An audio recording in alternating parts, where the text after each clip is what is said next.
भाउ तव्हांजी जो टाइम कढी करे असांजी अकेडमी ते आयो असां तव्हांखे वेलकम था कयूं।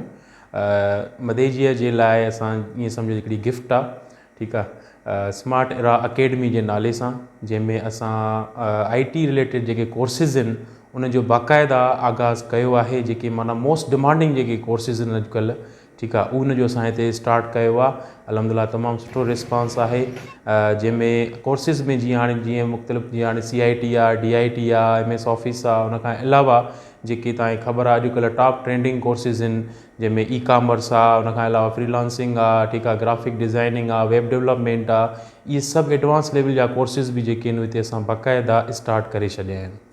जी सर, हाणे ईअं आहे त जेके IT सेक्शन्स जे हवाले खां असांजा कोर्सिस आहिनि जेके हिन टाइम हली रहिया आहिनि, जंहिंमें डेटा एनालिसिस आहे, फुल स्टैक वेब डेवलपमेंट आहे, ई-कॉमर्स आहे, ग्राफिक डिज़ाइनिंग आहे जेको मोस्ट ट्रेंडिंग आहे, ठीकु आहे, उनखां अलावा फ्रीलांसिंग, ठीकु आहे, फास्ट टाइपिंग आहे, CIT आहे, DIT आहे, ऐं अल्हम्दुलिल्लाह कराची बोर्ड सां रजिस्टर्ड हिकिड़ो इदारो आहे जंहिंजी बाक़ाइदा after completion of the course उनखे माना हिकिड़ी सर्टिफिकेशन बि जेको आहे सो मिलंदी, जेका जिते किथे इंशाल्लाह वैलिड हूंदी, ठीकु आहे। ऐं उनखां अलावा जनरल जेकॾहिं सेक्शन्स जी ॻाल्हि कजे त असां वटि English grammar and communication skills जा कोर्सिस आहिनि, जनरल साइंस आहे, मैथामेटिक्स आहे, ऐं उनखां अलावा ECAT ऐं MDCAT जी जेका प्रिपरेशन आहे उनजो बि हिते बाक़ाइदा हिकिड़ो ईअं सम्झो त हिकिड़ो अरेंजमेंट थियल आहे, ठीकु आहे, उहे बि थींदा आहिनि। उनखां अलावा जेके दोस्त ग्रेजुएटेड आहिनि ऐं मुख़्तलिफ़ जॉब्स जे हवाले खां प्रिपरेशन करे रहिया आहिनि, उन्हनि जे लाइ बि हिकिड़ो सेटअप असां वटि ठहियलु आहे, उन्हनि जे लाइ बि हिकिड़ी शिफ्ट आहे जेके माना पंहिंजी इफेक्टिव हिकिड़ी तयारी करे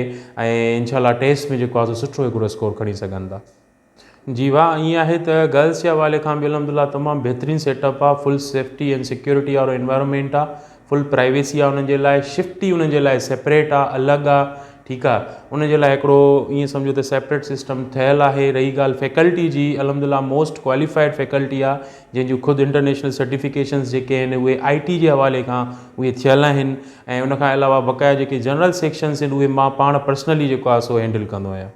सिलेबस में ईअं आहे त मोस्टली जेकॾहिं असां ॻाल्हि कयूं IT जे हवाले खां त उन जूं आउटलाइन्स जेके आहिनि उहे असां ठाहे छॾियूं आहिनि, ठीकु आहे, जेके ईअं सम्झो त माना उन्हनि खे अॻियां हली करे तमामु सुठो फ़ाइदो ॾींदियूं, ठीकु आहे। ख़ासि करे जीअं हाणे CIT DIT ॾिसो, उन में त बेसिक लेवल जा जेके बि माना सब्जेक्ट्स आहिनि उहे कवर थींदा। बाक़ी रही ॻाल्हि जेके एडवांस लेवल जा कोर्सिस आहिनि उन जूं बि हिकिड़ियूं बाक़ाइदा प्रॉपर आउटलाइन्स असां सेट करे छॾियूं आहिनि।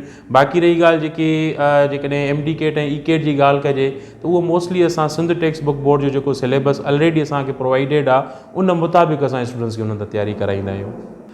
सेंटर जी टाइमिंग सर मंझंदि जो स्टार्ट आहे 3 बजे खां राति जो 9 बजे ताईं कलाक जूं शिफ्टियूं हलंदियूं आहिनि। सर हाणे उन में ईअं आहे त असां अफोर्डेबल माना हिकिड़ी फ़ीस रखी आहे त जीअं माना हर कोई हिनखे ईज़िली माना करे सघे, हिन मां फ़ाइदो वठी सघे। जस्ट 1000 एडमिशन फ़ी आहे, बाक़ी कोर्स जे हिसाब सां आहे। बाक़ी जेको फ़ीस जो ब्रैकेट आहे उहो इहो ई तव्हांखे मां ॿुधाए छॾियां त मिनिमम 1000 मैक्सिमम 2000 इन विच में फ़ीस रखी आहे। इन खां मथे असां रखी बि न आहे त जीअं भले हर कोई ईज़िली करे सघे। कोर्स वाइज़ आहे बिल्कुलु, इहो मां तव्हांखे जनरल ब्रैकेट ॿुधायो, जनरली माना जेका मिनिमम आहे 1000 आहे, मैक्सिमम जेका आहे उहा 2000 ई आहे, इन खां मथे न रखी आहे।